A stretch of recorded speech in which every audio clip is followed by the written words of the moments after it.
Hi everyone, this is Lisha Roy. We have been done with your pharmacokinetics, the excretion. Now we are starting with our last topic in pharmacokinetics.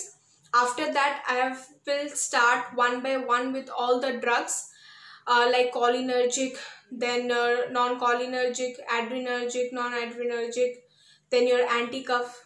Like this way, I will cover all the topics.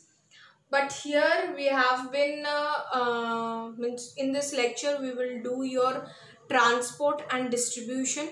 I will make you understand with diagrams, with mnemonics. Okay, so try to understand it. It is a very easy topic, and I think after excretion it is the most easy topic in pharmacology. Okay, so let's start. Okay, so we have been starting with your drug transport and drug absorption. First of all, what all the topics I have been covering in drug transport and drug absorption is: first, snapshot of pharmacokinetics. Okay, second is your drug transport.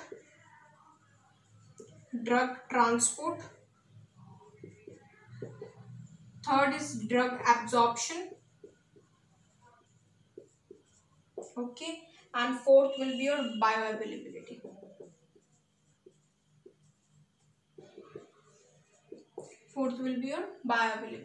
So let's start. Let's start with the snapshot first. Okay, what is snapshot?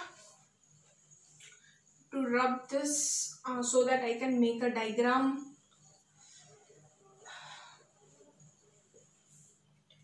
See the diagram while I am making. Snapshot. Okay, for example, this is your free drug.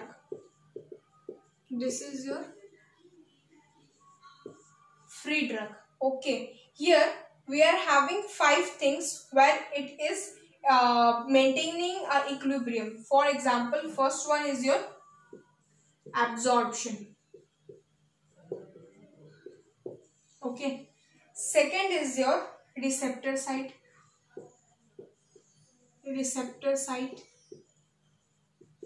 Okay, third is your tissue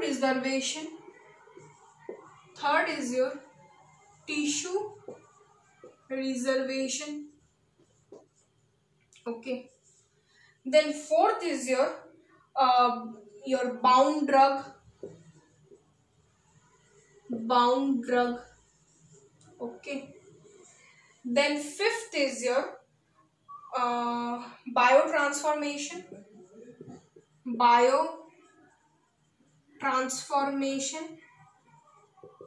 Okay, and sixth is your excretion. What happens is, in free drug, first start with your absorption.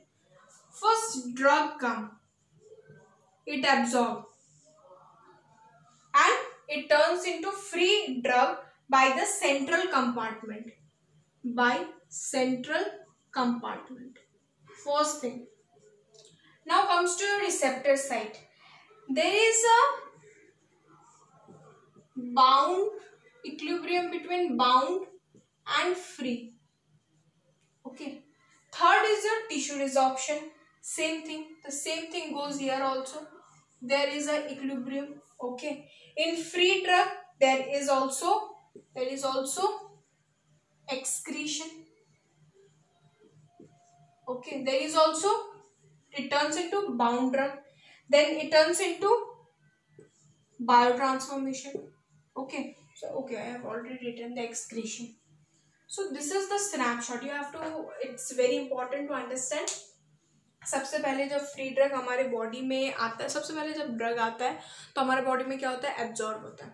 Absorb होकर कुछ drug जो होता है वो आपका free drug में चला जाता है जब वो ट्रांसपोर्ट करने के लिए जाता है। ठीक है, तो फ्री ड्रग ना एक दूसरे के साथ इक्विलिब्रियम मेंटेन करता है, चाहे वो आपका एब्जॉर्प्शन में हो, चाहे वो आपका बाउंड ड्रग में हो, चाहे वो आपका एक्सक्रीशन में हो, चाहे वो आपका बायोट्रांसफॉर्मेशन में हो, या फिर आपका टिश्यू रिजर्वेशन में हो। ठीक है, तो ये आपका एक स्नैपशॉट मैंने आपको बताया। Okay, now come into your drug transport. Drug transport में ये आपको बहुत अच्छे से आपको याद रखना है कि आपका आपका ट्रांसपोर्ट कैसे होता है। देखो, एक होता है आपका लिपिड सॉल्यूबल और एक होता है आपका लिपिड इनसॉल्यूबल। जो लिपिड सॉल्यूबल वाटर सॉल्यूबल होता है वो जल्दी एक्सक्रीट हो जाता है, और जो लिपिड सॉल्यूबल नहीं हो पाता है वो आपका जल्दी ट्रांसपोर्ट नहीं होता है। फॉर एग्जाम्पल, ट्रांसपोर्ट मैंने एक डायग्राम बनाया आपका बायोलॉजिकल मेम्ब्रेन का। Okay, this is your biological membrane. क्या हो रहा है इसमें, ये आपका क्या है, ये आपका बाइलेयर है, bilayer of phospholipid and cholesterol okay, ये आपका बाइलेयर है। ठीक है, बाइलेयर में क्या होता है, जो ड्रग आपका लिपिड नेचर में होता है वो आपका लिपिड सॉल्युबल होता है और इजीली ट्रांसपोर्ट कर जाता है। इसमें आपका एक होता है आपका लिपिड सॉल्युबल। जो लिपिड सॉल्युबल होता है वो आपका इजीली ट्रांसफर कर जाता है, पर जो लिपिड इनसॉल्युबल होता है वो आपका लिपिड लेयर के साथ नहीं मैच कर पाता है। जो आपका इनसॉल्युबल होता है वो आपका क्या होता है, वो एक्सट्रिंसिक एंड इंट्रिंसिक प्रोटीन से एब्जॉर्ब होता है। वो क्या होता है आपका एक्सट्रिंसिक एंड इंट्रिंसिक प्रोटीन से एब्जॉर्ब होता है। तो क्या बोला मैंने आपको, जब आपका सबसे पहले हम लोगों ने पढ़ा स्नैपशॉट में मैंने आपको क्या बताया, जैसी ड्रग आपके बॉडी में जाता है एब्जॉर्ब होता है, कुछ फ्री ड्रग होता है जो 5-6 चीजों के साथ इक्विलिब्रियम मेंटेन करके रखता है। फिर मैंने आपको बताया है ड्रग ट्रांसपोर्ट के बारे में। मैंने एक फॉस्फोलिपिड कोलेस्ट्रॉल का एक लेयर आपको बना दिया, उसमें मैंने आपको बताया कि जो लिपिड सॉल्युबल होता है वो इजीली ट्रांसपोर्ट हो जाता है, पर जो लिपिड सॉल्युबल नहीं होता है वो एक्सट्रिंसिक एंड इंट्रिंसिक प्रोटीन के थ्रू वो आपका ट्रांसपोर्ट होता है। ओके, ये 2 पॉइंट्स मैंने आपको बताया। इसमें आपके 2 टाइप के होते हैं। ये आपका ट्रांसपोर्ट कितने टाइप का होता है, 2 टाइप का,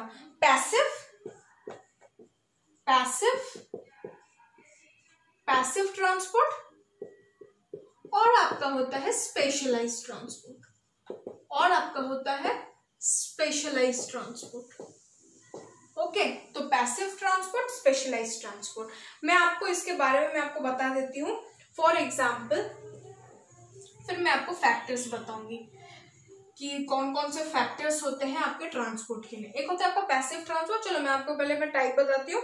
ठीक है, तो पैसिव ट्रांसपोर्ट में क्या होता है, कुछ नहीं होता है, ये आपका कंसंट्रेशन ग्रेडियंट होता है।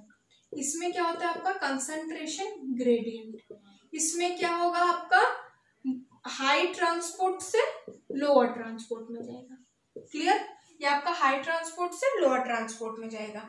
जबकि आपका जो, और ये किस किस के ऊपर डिपेंड करता है, ये आपका डिपेंड करता है लिपिड सॉल्युबिलिटी के ऊपर, ये आपका डिपेंड करता है पीएच के ऊपर, ये आपका डिपेंड करता है आयोनाइजेशन के ऊपर, ये आपका डिपेंड करता है कंसंट्रेशन के ऊपर। ठीक है, ये छोटी छोटी बातें हैं जो इसमें आपका पैसिव में आता है। पर स्पेशलाइज्ड में क्या होता है, स्पेशलाइज्ड में भी आपके 2 टाइप के होते हैं, कैरियर मीडिएटेड और आपका होता है पिनोसाइटोसिस। ठीक, एक होता है जो आपका कैरियर में क्या होता है, ये आपका रिसेप्टर होता है, रिसेप्टर के ऊपर आपका मॉलिक्यूल बैठता है और ये कैरियर होता है। और pinocytosis, as we all know कि I give you a example, a mnemonic, a small thing, phagocytosis, pinocytosis. Phago मतलब खाना एंड पिनोसाइटोसिस मतलब पीना। Okay, just jokes apart. This is actually, the fact is this, phagocytosis and pinocytosis. So the cell just drink it and get absorbed to the another body. Okay, then come to your carrier mediated. In carrier mediated, it is of 2 types: facilitated and active. Okay, facilitated and active. And in active, it comes into primary and secondary.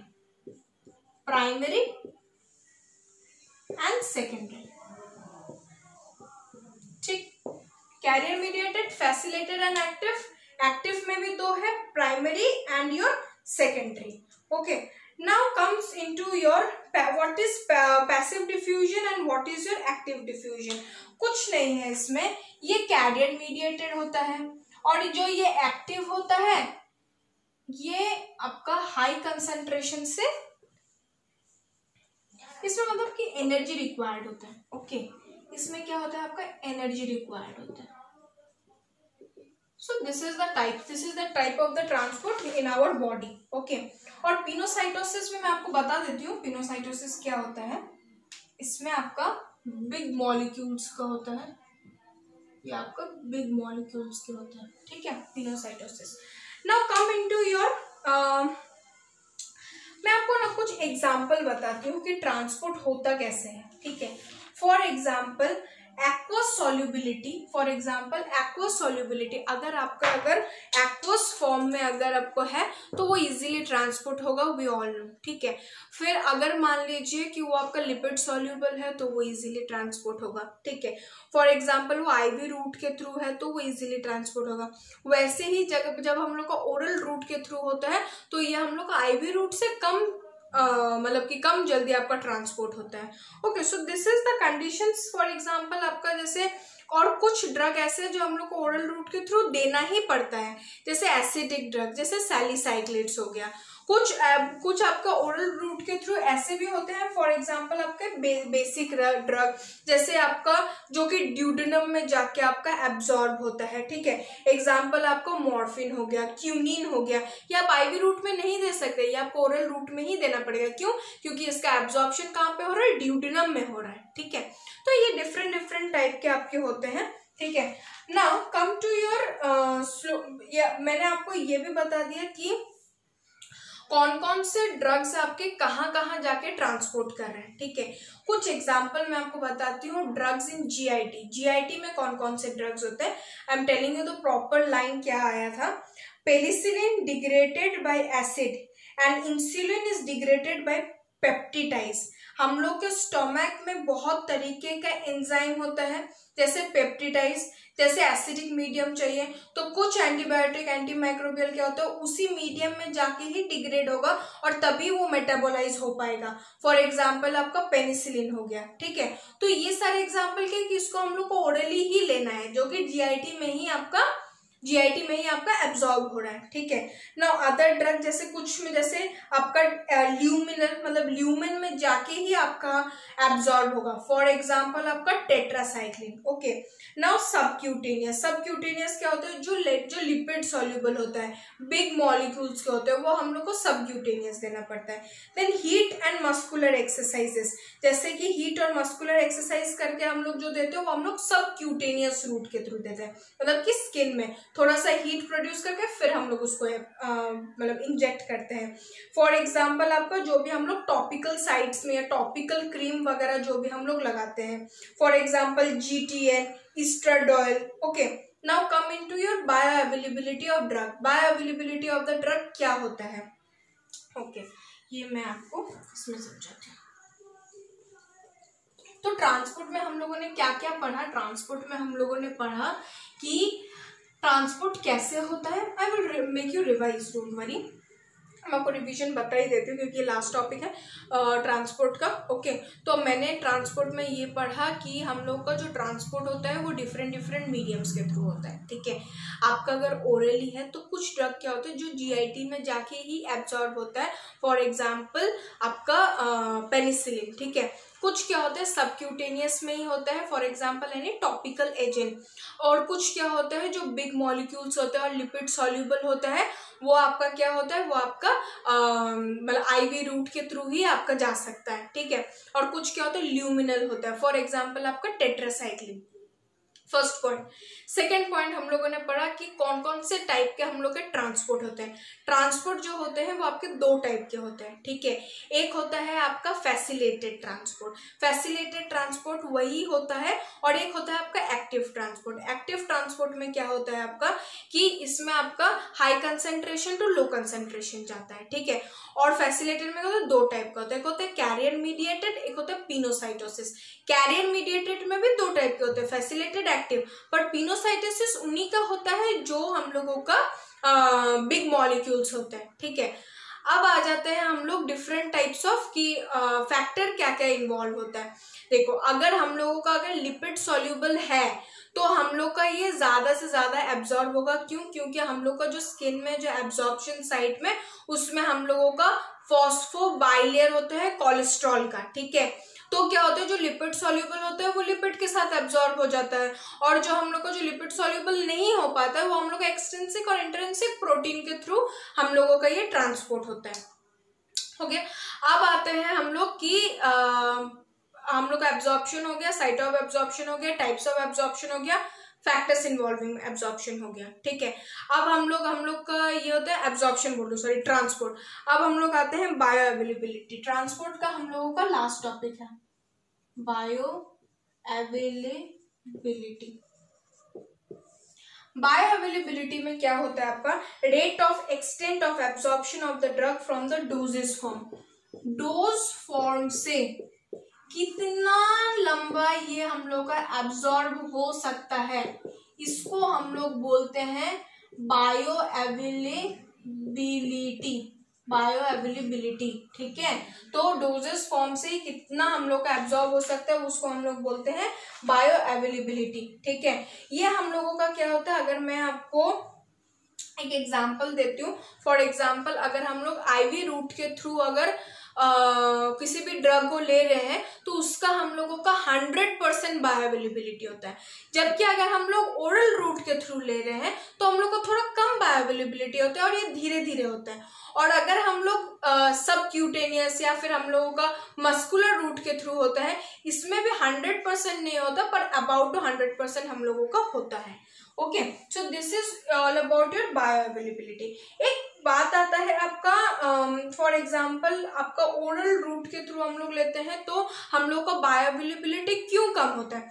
इसलिए कम होता है क्योंकि उसमें हम लोगों का first pass metabolism होता है। Okay, so I am clear with you with your transport with your absorption. I think now we come to your distribution कि drug distribution क्या होता है। ओके,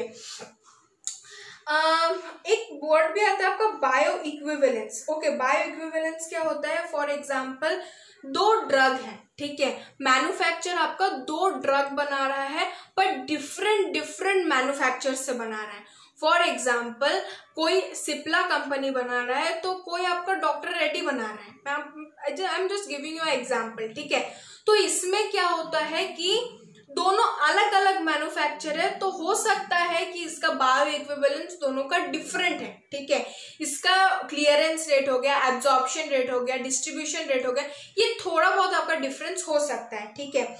और इसका क्या होता है, ये हम लोगों का जो लेवल है इक्विवेलेंस का ब्लड में वो भी हम लोगों का थोड़ा कम या इंक्रीज हो सकता है, डिक्रीज हो सकता है, लाइट हम लोगों का अलग हो सकता है। That is use your bio equivalence. कोई क्वेश्चंस नहीं आता है इसमें, but I am just telling you about your bio equivalence.